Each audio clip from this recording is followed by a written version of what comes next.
Welcome to Healing Temple Mew channel.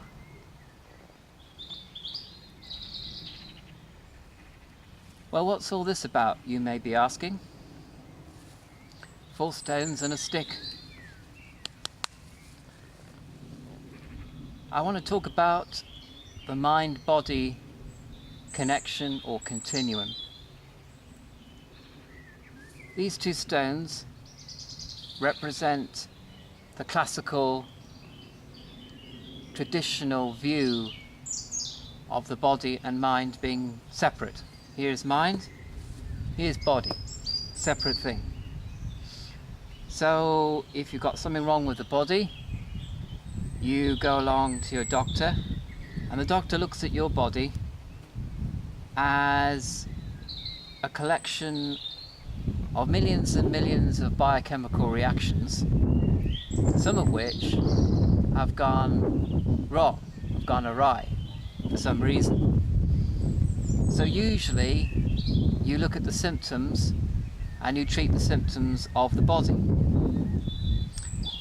Sometimes, if you're lucky, you can understand what's going on at the cellular level, and you can treat some of the causes of disease at the cellular level using chemicals, biochemicals, and you can restore a certain amount of normality.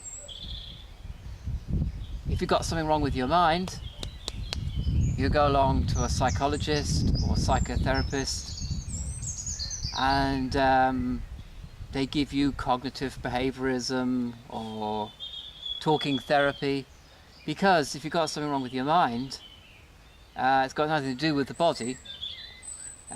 For example, you could have a phobia, a fear of something that doesn't exist. So that's got nothing to do with the body, obviously. That's just to do with the mind thinking there's something to be frightened of, when in fact there isn't anything to be frightened of, hence phobia. So you go along and have that treated. And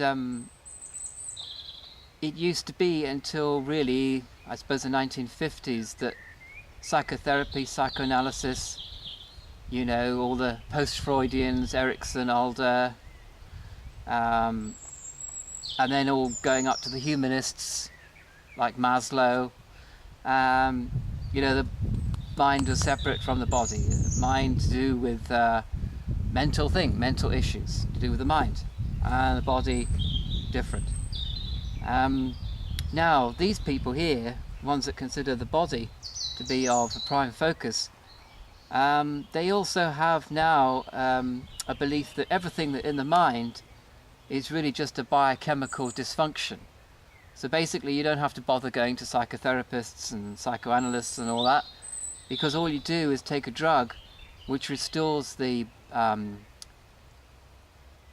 neurological function of the brain, which restores the balance of brain chemicals, and therefore makes you no longer afraid of things that are no longer there, because you don't have the dysfunction in the brain that's causing you to have the phobia. So it's a completely physical explanation for a mental phenomenon.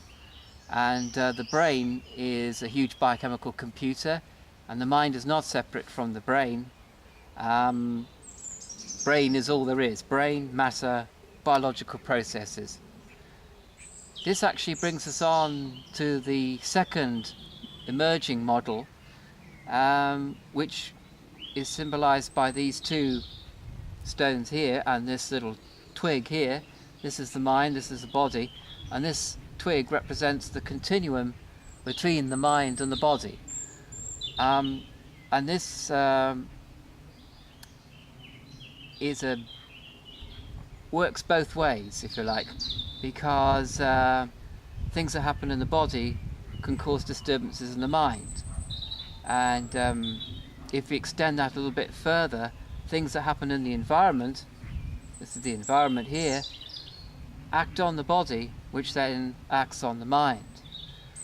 So I'm thinking now of Macanis, David Fried, and environmental therapists generally, and what they say is that either due to pollution or to allergy sometimes quite obscure allergies. My dad was also an environmental therapist.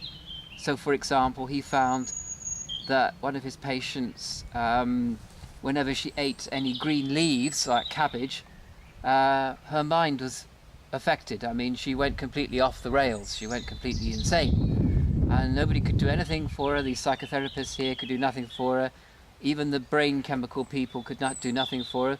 Simply found that she was allergic to cabbages. She didn't eat the cabbages, she was mentally stable. If she ate the cabbages, she became unstable mentally. So here's the body affecting the mind. And also I would include with this genetic structure, because genetic structure enters into this physical realm, if you like, and again affects one's ability to deal with stress. That's the model for sort of like the elastic band model, if you like. You know, the genetic structure determines how far the elastic band of your mind will stretch. Some people can't stretch very far, so a little bit of stress destabilizes them. Some people can cope with a lot of stress, so it doesn't so they keep stable under adverse conditions. Stress also comes into it. Electromagnetic pollution comes into it. As I say, allergies and airborne and waterborne pollutants also affect the body, which affects the mind. But now, looking at the placebo effect, looking at what we've seen with Dr. Hamilton's work, and we see that in fact the mind can actually affect the body. So whatever the body's doing, the mind can actually sort it out, can actually produce physical effects around the body. So you change your mental attitudes, use visualization, use sigil symbols, healing techniques, which are all really placebo effects that are affecting the mind, making the mind able to produce physiological changes in the body. And so there's a continuum, there's a kind of a flow of causality between mind and body and mind.